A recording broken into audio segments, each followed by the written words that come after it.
বহু বিবাহ প্রতারণার অভিযোগে বরিশাল বিভাগীয় বন কর্মকর্তা মোহাম্মদ কবির হোসেন পাটোয়ারির শাস্তির দাবিতে মানববন্ধন করেছেন ভুক্তভোগীরা। তাদের অভিযোগ, এই বন কর্মকর্তা 15 থেকে 16টি বিয়ে করেছেন।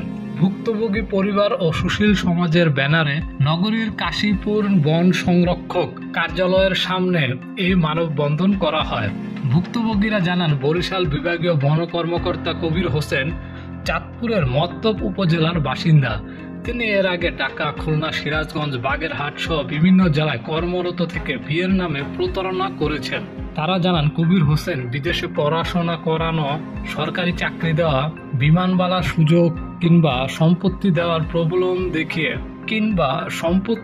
প্রলোভন দেখিয়ে তাদের বিয়ে করেন। কিন্তু বিয়ের অল্প কিছুদিনের মধ্যে যৌতুক দাবি ও শারীরিক নির্যাতনের কারণে একে একে সংসার ভাঙে।